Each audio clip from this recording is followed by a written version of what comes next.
देखिए, एक ही रिश्ता ऐसा है जिसमें शास्त्र ये कहता है कि भरपूर सेवा करिए, केवल पति पत्नी का। पति पत्नी का रिश्ता ऐसा है कि पत्नी को पति की सेवा इसलिए करनी चाहिए क्योंकि उसके जीवन के सारे सुख उसी से बंधे हुए हैं। वो रात दिन हाड़ तोड़ मेहनत कर कर तुम्हारी सेवा कर रहा है। उसके जरा से करवट लेते ही तुम्हारे जीवन का सारा काम बिगड़ जाएगा। आपने चित्र देखा है भगवान विष्णु को, देवी पार्वती, महादेव को देखा है? आपने देखा होगा कि वो एक दूसरे, उनका चित्र देखिए तो लक्ष्मी जी हमेशा भगवान के पैरों को दबाते हुए ही चित्र देखा होगा। ऐसा तो नहीं है कि किसी पुरुष ने अपनी मान बढ़ाई के लिए कर दिया होगा। ऐसा आपने जब से देखा होगा चित्र को, इसी तरह से देखा होगा कि विष्णु भगवान लेटे हुए हैं और लक्ष्मी जी उनके पैर दबा रही हैं। इस पूरे संसार में लक्ष्मी की जो मान्यता है वो विष्णु भगवान की नहीं है। आप विचार कर लीजिए, ऐसा वो क्यों करती? जो पूरा संसार लक्ष्मी से चलता है वो लक्ष्मी पति के पैर क्यों दबा रही है? उसका एक कारण मोटा बता दें आपको। उसका मोटा कारण यह है कि ये न्याय व्यवस्था जो संसार की है वो उसके अधिष्ठाता भगवान शनिदेव है। न्याय भगवान शनिदेव के हाथ में है और जो इस समय न्यायाधीश की सेवा नहीं करेगा तो उनकी जैसी कलम चल जाएगी और उसी तरह का तुम्हें भोगना भरना पड़ेगा। पुरुष के पैरों में शनि का वास है, ज्योतिष की बात। पुरुष के पैरों में शनि का वास है, स्त्री के हाथों में शुक्र का वास है। जब तक दोनों एक साथ मिलकर सहयोग नहीं करेंगे संसार का कोई काम हो ही नहीं सकता। तुम जो करोगे उसका निपटारा, छुटकारा वो न्याय व्यवस्था शनिदेव के हाथ में, तो न्याय तो वो उन्हें करना है। तो जब स्त्री पुरुष की सेवा करती है तो शुक्र जो है वो शनि की सेवा करते हैं कि संसार का न्याय चक्र जो है सही चलना चाहिए, तब जाकर संसार का चलन सही होता है। एक विशेष बात बताएं, प्रेम में बढ़ोतरी होती है।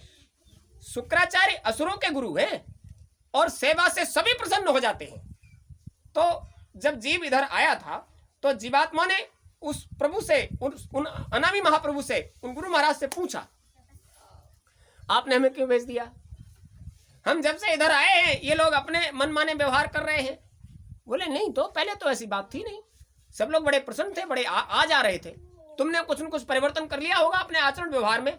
बोले हुजूर जब हम पहले आए थे तो जो जिसका मन करता था वो वापस चला जाता था। श्वासों की पूंजी जब तक रही तब तक हमारा आना जाना, और श्वासों की पूंजी खत्म हुई हम हमेशा के लिए चले जाते थे, लौट कर नहीं आते थे। लेकिन अब तो इन्होंने बहुत गड़बड़ कर दिया है। चेत कर सुनिए, बड़ी बात। क्या गड़बड़ कर दिया? उन्होंने एक मोटी बात बताई। जब हम लोग उधर जा रहे थे तो इन्होंने आपस में मंत्रणा किया, सबने मिलकर मंत्रणा करके ये कहा, इस तरह से तो सारे जीव अपने घर वापस चले जाएंगे और हमारी आपकी तपस्या साधना का कोई मतलब नहीं रहेगा, इसलिए ये वापस न जा पाए उसके लिए कुछ करो। तो सबने बैठकर मंत्रणा किया, विधान की रचना किया। किसी भी देश को चलाने के लिए विधान की रचना होती है, जिसे संविधान कहते हैं। कानून बनाए गए, नियम बनाए गए और उन नियम और कानूनों को जोड़ा गया कर्म से। इस तरह से जोड़ दिया गया और यह कहा गया कि आप लोग जो भी करोगे उसका आपको फल मिलेगा।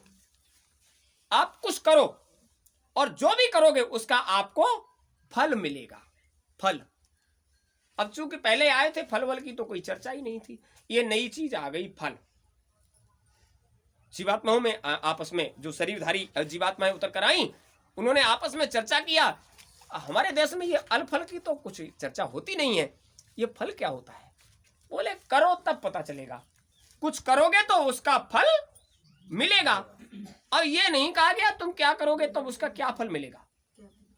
जिसका जो समझ में आया वो करने लगा और जो करने लगा उसके बदले में फल मिलेगा। इसलिए कर रहे थे कि देखें क्या फल मिलेगा। बस सब फंस गए। कर्म के विधान में फल की इच्छा रख के जो काम किया कि सब फंस गए। क्या फल मिलेगा, कैसे फल मिलेगा, और जब उसका फल मिलने लगा तो सब जीवात्माएं उनके सामने खड़े होकर कहने लगी, ये आपने क्या किया? बोले हमने क्या किया? किया तो तुमने है। अरे कर्म किया तुमने, हम उसमें क्या कर सकते हैं? जैसा कर्म करोगे वैसा फल देगा भगवान। मैं तो भगवान हूं, तुम जैसा करोगे वैसा फल देना मेरा काम है। बोले तुमने हमको फंसा दिया, हमसे कर्म करवाए, भले बुरे हमने किए, भले का फल भला बुरे का फल बुरा। तो बोले उसमें हम क्या कर सकते हैं? किया तो तुमने है, बिल्कुल पाक साफ, उन पर कोई उंगली नहीं उठा सकता। तुमने किया है, उसका फल देने का हमारा कर्तव्य है, हमारा अधिकार है, तो वो हम तुम्हें दे रहे हैं। बड़े अच्छे से आए थे, फल की इच्छा से किया इसलिए फंस गए। काल के देश में आकर फल की इच्छा से सभी काम करते हैं, इसलिए उनका निपटारा कभी होने वाला नहीं है। ये चीज क्या है? आप पुण्यार्थ भी काम करते हो तो फल की इच्छा से, पापार्थ काम करते हो तो फल की इच्छा से। पाप और पुण्य दोनों फल की इच्छा से करते हो। पाप करते हो वो भी फल की इच्छा से, पुण्य करते हो वो भी फल की इच्छा से। और पाप और पुण्य में फल की इच्छा रखकर काम करते हो और उतना ही उलझाव, उतना ही बंधन, उतना ही और बड़ी समस्याएं बनकर पैदा हुई और आपका आने जाने का रास्ता बिल्कुल बंद। यही करते रहे और उसका फल भोगते रहे। गुरु महाराज से जीवों ने पूछा, हुजूर अब तो बड़ी समस्या बन गई, ये फल के चक्कर में हम लोग उलझ गए। उनके विधान को हमने स्वीकार कर लिया और विधान को स्वीकार क्या कर लिया, अब हमारा निपटारा छुटकारा नहीं होता। तो अब हमारा निपटारा छुटकारा कैसे होगा? बड़ी बात, ये समझने वाली बात कि हम संसार में रहकर अपना निपटारा छुटकारा कैसे कर पाए। तो उन्होंने कहा, देखो फल की इच्छा से काम करते हो, सबको अपना मानते हो, सबको अपना मानकर फल की इच्छा से काम करते हो, निपटारा छुटकारा चाहते हो, तो किसी भी चीज को अपना मत मानिए, फल की इच्छा खत्म हो जाएगी। किसी भी चीज को अपना मत मानिए, क्योंकि इस संसार में तुम्हारी कोई भी वस्तु नहीं, तुम्हारा कोई नहीं। हुजूर अब चूंकि संसार में आए हैं, कर्म का विधान है, नहीं करेंगे तो जिएंगे कैसे? उसने तो विधान की रचना कर दिया है। बोले हम उसका तरीका बताते हैं। देखिए गुरु महाराज की मौज हुई, उन्होंने कितना बढ़िया तरीका बताया। उन्होंने कहा, बच्चा संसार के सारे काम करो और ये सोच कर करो ये हमारा नहीं, गुरु महाराज का है। हमें तो गुरु महाराज के लिए करना है, चूंकि है तुम्हारा ही और करना गुरु महाराज के निमित्त है। तो कोई भी काम करने से पहले जगे हुए नाम को आप लीजिए, जय गुरुदेव, मालिक आपका काम, आपकी सेवा कर रहे हैं। आप खेती बाड़ी, नौकरी, दुकान, दफ्तर बड़ी मेहनत और ईमानदारी के साथ करो। हुजूर ये सब आपका कर रहे हैं, और जो कुछ भी आपसे जुड़े पंजुड़े बने उसको आप घर में गुरु महाराज का दरबार रखो, उस दरबार में लाकर रख दीजिए। हुजूर ये सब आपका है, ये सब आपका है। अब हुजूर जब ये सब आपका है तो हम भी तो आपके हैं। अरे वो आपके परिश्रम का जो फल है वो गुरु महाराज का है, तो आप क्या गुरु महाराज के हो नहीं?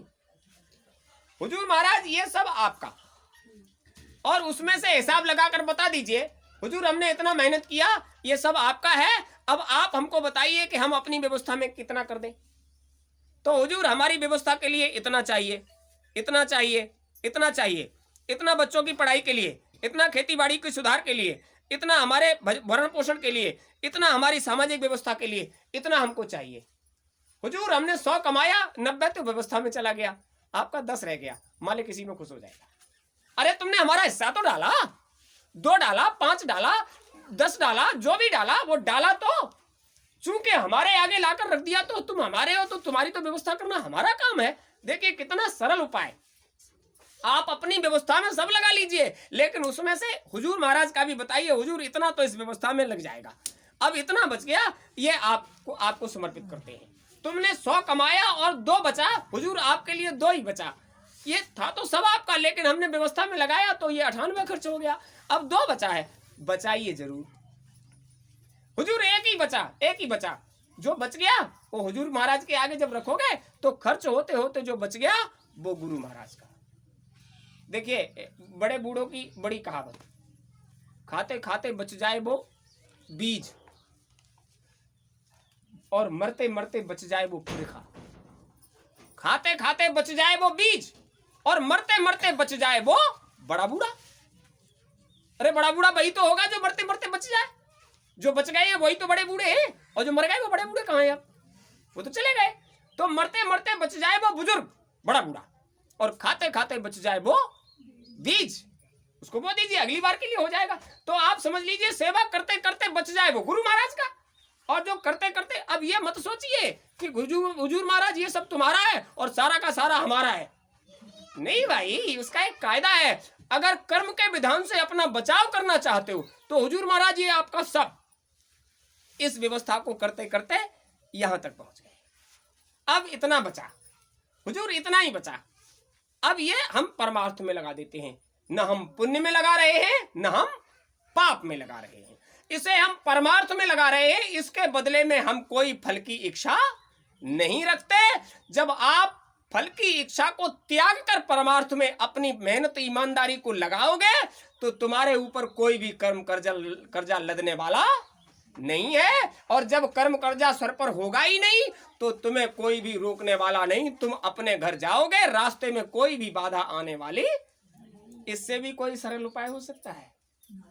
मन तुम्हारा, बुद्धि तुम्हारी, चित्त तुम्हारा, अहंकार तुम्हारा, और संतुष्ट भी हो गया कि हमने खूब कमाया और खूब खर्च किया।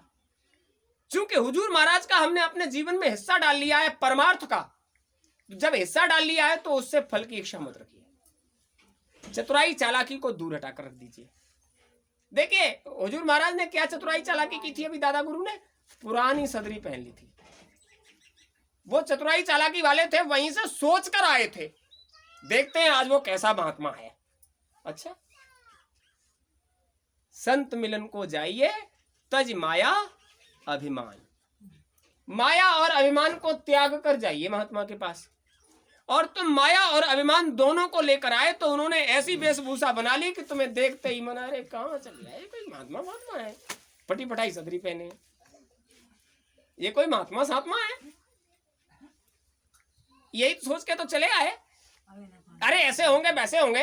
काल के जीवों की दृष्टि हमेशा चमक पर जाती है और दयाल के जीवों की दृष्टि हमेशा अंतरी प्रकाश पर जाती है। तो आपको बाहरी चमक आकर्षित करती है और अंतर का प्रकाश आपको आश्चर्यचकित चकाचौंध करता है।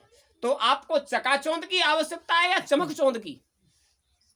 ये चमकचौंध के चक्कर में तो फंस ही गए हो। चकाचौंध चाहिए, अंदर का चकाचौंध चाहिए। बाहर की चमकचौंध ने तुम्हें ऐसा बांध रखा है कि आप हमेशा फल की इच्छा रखते हो और उलझाव बढ़ जाता है। गुरु महाराज ने क्या कहा था? जब हमारे दरबार आते हो, मतलब जब गुरु महाराज के दरबार जाते हो, तो आपको एक ही इच्छा रखनी चाहिए, हुजूर अंतर में हमें बरकत दे दो। और वो ये जान रहे हैं कि आपका मन, आपकी बुद्धि, आपका चित्त, आपका अहंकार संसार में इतना रम गया है कि जब तक बाहर में बरकत नहीं देंगे तुम हमारे पास आओगे ही नहीं। इसलिए अंतर में बरकत देना हमारा जो अधिकार है, तो बाहर भी बरकत देना हमारा कर्तव्य है। जब बाहर से संतुष्ट होगे तब हमारे पास आओगे, और अंदर से संतुष्ट हम तब कर पाएंगे जब तुम्हें बाहर से संतुष्टि दे दें। गुरु महाराज कहते थे इधर आया करो, जब बरकत बढ़ती है तो यहां से बरकत ले जाया करो, वो दोनों तरफ काम करेगी। वो दोनों तरफ क्या था? गुरु महाराज कहते थे बात को समझा करो, पकड़ा करो और चेत कर सुना करो, वो दोनों तरफ काम करेगी। इसका मतलब क्या था? बरकत जिसको दी जाती है उसी की होती है। इसका मतलब क्या था? इसका मतलब ये था कि जो भी बरकत का प्रसाद ले लेता है ये उसी का अपना है। उसमें न पति का पत्नी को, न पत्नी का पति को, न माता का पिता को, न पिता का माता को, किसी का किसी में हिस्सा नहीं होता। वो तुम्हारा अपना है, उसमें किसी दूसरे का भाग नहीं होता। वो बरकत होती है जो इधर भी बरकत देती है और उधर भी बरकत देती है। उसमें कर्म का फल नहीं होता, वो उसमें मालिक की दया होती है। जब मालिक की दया उतरती है तो इधर भी चमकचौंध होती है और उधर भी चकाचौंध। इधर तो अपने आप ही चमकचौंध होगी, उनकी दया उतरेगी, तुम कायदे से काम करोगे तो काल भी प्रसन्न हो जाएगा। और काल जब प्रसन्न हो जाएगा, उसका प्रेम आपके अंदर उतरेगा तो वो आपको प्रेम से व्यवहार करेगा। आप प्रेम का व्यवहार जिसके साथ करोगे वो तुम्हारे साथ प्रेम का व्यवहार करेगा। लेकिन बड़ी बात है, आप जिसके साथ प्रेम का व्यवहार करोगे तो देखने वाला तुम्हारे साथ प्रेम का व्यवहार, तुम किसी के साथ प्रेम करके देखो, दो पुरुष आपस में मैत्री भाव कर ले और एक दूसरे का सहयोग से काम कराएं, तुम हमारे खेत में कराओ, हम तुम्हारे खेत में कराएं, लेकिन पड़ोसी जल जाएगा। संसार में प्रेम को देखकर किसी को भी प्रसन्नता नहीं होती, लेकिन प्रेम करके सबको प्रसन्नता होती है। देखकर नहीं होती, करने से होती है। अच्छा, आप लोग यहां आते हो, इसमें लगभग 10-15% लोग ऐसे होंगे जिन्होंने गुरु महाराज से कभी बात नहीं कर पाई होगी। कभी कर पाई? हुजूर महाराज को संपर्क में बैठकर, सानिध्य में बैठकर कभी बतिया पाए? नहीं बतिया पाए। फिर ऐसी कौन सी चीज है जिसके कारण आप यहां आते हो? नहीं, ऐसी बात नहीं, ऐसी बात नहीं है।